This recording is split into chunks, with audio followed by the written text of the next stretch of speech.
आवा सुनाओ कमलेश वैष्णव के स्वर में संत शिरोमणि गुरु घासीदास बाबा जी के पंथी भजन। गुरु तोर गिरौद पूरी धाम, तोर गिरौद पूरी धाम, मन में बसाए गुरु जय सतनाम, मन में बसाए बाबा जय सतनाम, जय सतनाम गुरु जय सतनाम, जय सतनाम बाबा जय सतनाम। आवत हवा गुरु तोर गिरौद पूरी धाम, तोर गिरौद पूरी धाम, मन में बसाए बाबा जय सतनाम, मन में बसाए गुरु जय सतनाम।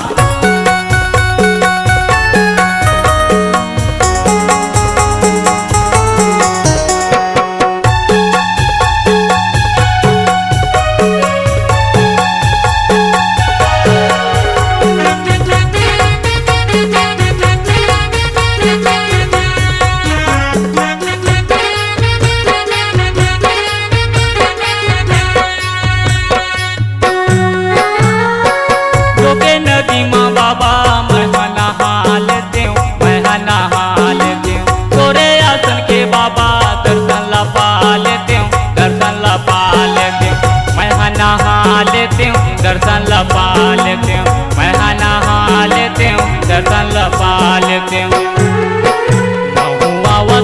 गुरु तोर गिरौद पूरी धाम, तोर गिरौद पूरी धाम, मन में बसाए गुरु जय सतनाम, मन में बसाए बाबा जय सतनाम।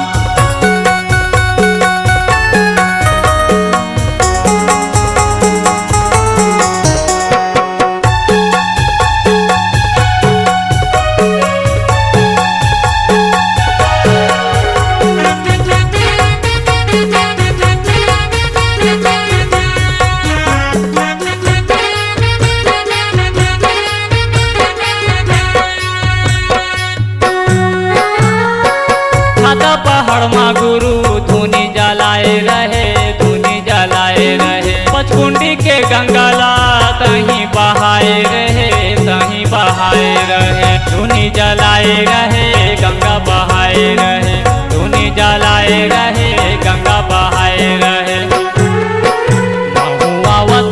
गुरु तोर गिरौद पूरी धाम, तोर गिरौद पूरी धाम, मन में बसाए गुरु जय सतनाम, मन में बसाए बाबा जय सतनाम।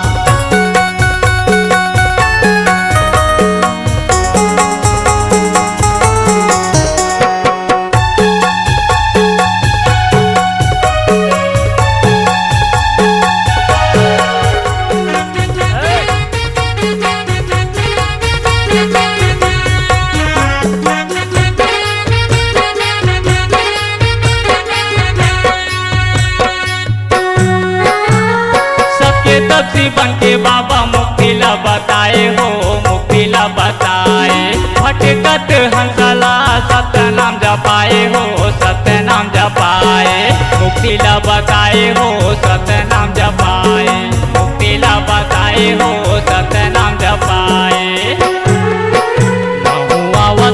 गुरु तोर गिरौद पूरी धाम, तोर गिरौद पूरी धाम, मन में बसाए गुरु जय सतनाम, मन में बसाए बाबा जय सतनाम, जय सतनाम गुरु जय सतनाम, जय सतनाम बाबा जय सतनाम।